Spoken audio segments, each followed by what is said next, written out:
खुलुमबाय साफ्रोमखौबो Bodoland gospel YouTube channel नायगिरि बयखौबो आफाइसिनि अननायाव बरायनानै लाग्रोनाय थाबाय। आं दिनै नोंथांमोननि गेजेराव मोनसे खौरां लाबोदों। बे खौराङानो जाहैबाय जेनाखि जोंनि गेजेराव मोनसे डेन्स कम्पिटिशन जानानै थांबाय, बिनिनो आङो दिनै फाइनाल रिजल्टखौ नोंथांमोननो होनो थाखाय थाम थिम जादों। गोबांथार सम जाबाय जोंहा, जोंनि होनाय समफोर बायदि गोबांथार मानसिफ्राबो फार्स्ट राउन्डनि भिडिअफोरखौ जोंनो हरदोंमोन आरो जोङो फाइनाल सेकेन्ड राउन्डनि भिडिअखौ नेदोंमोनब्लाबो दिनै नेनो बानानैहाय जोङो रिजल्टखौ होनो गोनां जानानै फैबाय। आफा इसोरनि अननायाव गोबांथार जोहोलावजोफ्रा आंनि बे डेन्स कम्पिटिशन होनायाव गोसो गुदुं जानानै बयबो साफ्रोमबो रंजा बाजा बाहागो लादोंमोन। जानांगौ गोबाङा गावनि बेस्थता खामानिफोरखौ दोनथ'नानैब्लाबो बे कम्पिटिशनखौ बाहागो लादोंमोन होननानै आङो आसा खालामदों। नोंथांमोननि बेबायदि समफोरखौ आङो लस खालामनानै होदोंब्ला आंखौ निमाहा होदो आरो जाय बिथांमोना दिनै डेन्स कम्पिटिशनाव बाहागो लानानै सायख'जाबाय, नोंथांमोननिसिमबो आङो गोबांथार आंनि गोसो गोरबो सिंनिफ्राय बयनिसिमबो दिनै बादायारिफोर आरो नायगिरि साफ्रोमनिसिमबो आंनि अननाय आरो सिबिनायखौ जासिहरनाय जाबाय। गोबांथार जोङो फाइनालनि भिडिअफोरखौ नेनानै थादोंमोनब्लाबो जोङो मोनजोबनो हायाखिसै। गोबांथार लाइमोनफोरा एग्जाम थानायलाय गावनि फाइनाल भिडिअफोरखौ सेकेन्ड राउन्डनि भिडिअफोरखौ जोंनिसिम दैथायहरनो हायासै। जानांगौ नोंथांमोना आफसोस जानानै थाबाय आरो इयुन फैगोन समफोरावहाय आंनि चेनेलाव मोनसे मेथाइ बादायज्लायनाय फैबावगोन, साफ्रोमखौबो बाहागो लागोन होननानै आङो आसा खालामनाय थाबाय। जाहाथे डेन्स कम्पिटिशनाव नोंथांमोना जेरैबायदि लैहोर लैहोर बाहागो लादोंमोन, बेबायदिनो आरोबाव बे मेथाइ रोजाबलायनाय बादायज्लायनायावबो नोंथांमोना बाहागो लागोन होननानै आङो आसा खालामदों। आङो जेब्ला मेथाइ बादायज्लायनायखौ होगोन अब्ला नोंथांमोननि गेजेराव मोनसे भिडिअ लानानै फैगोन, नोंथांमोना नेनानै थादो। आङो गोबांथार बेस्थता जानानै थायो, बेनिखायनो नोंथांमोनजों बेबायदिनो मोजां गाज्रि बेफोरबायदि भिडिअ लाबोनो हायाखै। बेनिखायनो आङो दिनैहाय नोंथांमोननि गेजेराव बेखौनो बुंनानै दोनथ'नाय जाबाय। फै बिदिब्ला जोङो मेन टपिकआव थांनि। जाय बिथांमोना डेन्स कम्पिटिशनाव बाहागो लादोंमोन, जायफ्रा दिनै सायख'जायासै, नोंथांमोना अननानै आङो मानि थाखाय सायख'जायासै होननानै गावखौ लोरबां खालामनानै लानो नाङा। मानोना जेननाय देरहालायनाया मोनसे खेलायाव थाखायो, बेनिखायनो नोंथांमोना गावखौ लोरबां दाखालाम आरो फैगोन समफोराव नोंथांमोना आरोबाव बेबायदिनो आंनि बे डेन्स कम्पिटिशन आरो मेथाइ बादायज्लायनायाव लैहोर लैहोर बाहागो लानानै आंखौ गोबांथार थुलुंगा होगोन होननानै आङो आसा थाबाय। फै जोङो बिदिब्ला सोर उइनार जानो हाखो नोंथांमोननि गेजेराव आङो बुंनोसै।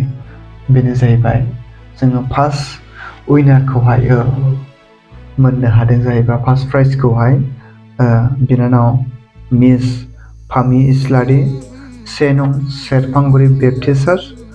बिथाङा बेंटलनि डिस्ट्रिक्ट चिरांनिनो। बिनानावनिसिम रोजा रोजा साबायखर थाबाय गावनि बेसेन गोसा समफोरखौ जोंनो होनायनि थाखाय। आसा खालामदों बिनानावा फैबाय थानाय समफोरावहाय इसोरनि लागै गावनि रोंगौथिखौ बाहायलांबाय थागोन होननानै आङो बर'लेण्ड गस्पेल इउटुब चेनेलनिफ्राय मिजिंथिनाय थाबाय। आरो जोंहा सेकेन्ड प्राइजखौहाय मोननो हादों जाहैबाय मिस लाक्कि मोसाहारि। बिथांनि डिस्ट्रिक्टआ चिरां। बिथाङा लिरहरदों 8 नं बेप्टिस्ट चार्च, भिलेजआ जाहैबाय बिटिनि बालाजाहार। बिनानावनिसिम रोजा रोजा साबायखर थाबाय गावनि बेबायदि बेसेन गोसा समफोरखौ जोंनि लागै आद्रि खालामनानैब्लाबो दान्दिसे मोसानानै जोंखौ गोसो गुदुं खालामहरनायनि थाखाय बिनानावनिसिम रोजा रोजा साबायखर थाबाय। जोङो लास्टआवहाय जोंहा थार्ड प्राइजबो दंमोन। मा खालामनो, जोङो गोबांथार नेदोंमोन। जोङो भिडिअखौ हरनो थाखाय 15 तारिखसिम डेट होदोंमोन। दिनैहाय 23 जानानै फैबाय। आङो मोनसे फेसबुक पेजआवहाय बेबायदिनो नोंथांमोननिसिम मोनसे आपडेटखौ होबावदोंमोन दि जायफ्रा 15 तारिखनि सिगाङावहाय भिडिअ हरनो हायाखै नोंथांमोनखौहाय आङो 20 तारिखनि गेजेरावहाय हरनो थाखाय खावलायदोंमोन। नाथाय दुखुनांथाव बाथ्रा, गोबांथार बेस्थ'नि थाखाय बिथांमोना जोंनिसिम भिडिअखौ हरनो हायाखिसै। मा खालामनो अनजाग्रा लोगोफोर ना, जोङो सानै बेवहाय उइनार एबा रानारफोरखौहाय मोननो हाबाय। बिनानावफोरनिसिम रोजा रोजा साबायखर थाबाय। आरो इसोरा नोंथांमोननि बेबायदि मोसानायखौ गोबांथार बोर होगोन आरो नोंथांमोना बेबायदि गावनि रोंगौथिखौ इसोरनि रायजोनि थाखाय बाहायलांबाय थागोन होननानै आङो बरलेण्ड गस्पेल इउटुब चेनेलनिफ्राय आसा खालामनानै बेखौनो बुंहरनाय थाबाय। जाय बिथांमोना दिनैहाय देरहादों, नोंथांमोना अन्नानै गाव गावनि एकाउन्ट डिटेल्सफोरखौहाय जोंनो, जेनाखि सिगांनि नोंथांमोना जोंनो जे नाम्बारजोंहाय भिडिअखौ हरदोंमोन, बे नाम्बारजोंनो जोंनो गाव गावनि एकाउन्ट डिटेल्सखौहाय जोंनो हरनो हागोन। जोङो नोंथांमोननिसिम गोख्रैनो अनलाइन पेमेन्टखौ खालामनो थांगासिनो दं। अन्नानै गोबाव दाखालाम, मानोना समा ओरैनो जोंहा गोबाव सम बारनानै थाबोखाबाय नेयै आरो आंबो गोबांथार सम मोनैलाय नोंथांमोनजों गेजेरावहाय भिडिअ बानायखावनानै नोंथांमोनखौ इनफर्म खालामफिननो एबा आपडेट खालामफिननो हायासै। बेनिखायनो निमाहा बिनाय थाबाय नोंथांमोननियावहाय। जाय बिथांमोना देरहादों, अन्नानै जोंनो गोख्रैनो गाव गावनि एकाउन्ट डिटेल्सफोरखौहाय, एकाउन्ट नाम्बारफोरखौ जोंनो हरोब्ला गोख्रैनो जोंबो नोंथांमोननि देरहानायनि बान्थाखौ नोंथांमोननि एकाउन्टआवहाय हर। जाय बिथांमोना आंखौ बेबादि नोंथांमोननि मोसानायखौ बादायज्लायनायाव सायख'नायावहाय बेबायदि थुलुंगा होदोंमोन, दिनै आंनि गोसो गोरबोनिफ्राय नोंथांमोनखौबो रोजा रोजा साबायखर होनाय थाबाय। आङो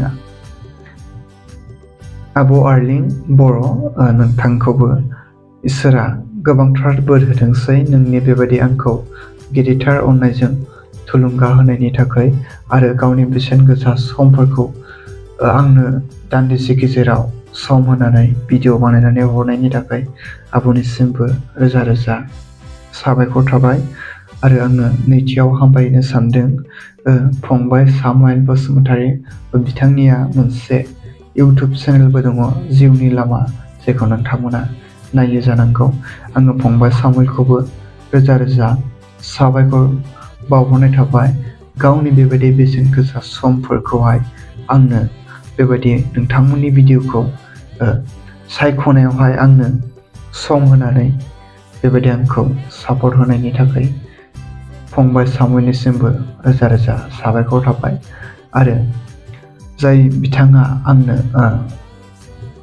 जाय दादाया आंनोहाय बेबायदि डान्स कम्पिटिसनाव बाहायनो थाखाय मेथाइखौ हरदोंमोन, आङो दादाखौबो रोजा रोजा साबायखर थाबाय। दादाना मोनसे इउटुब चेनेलबो दङ, बरसानि फुंखा।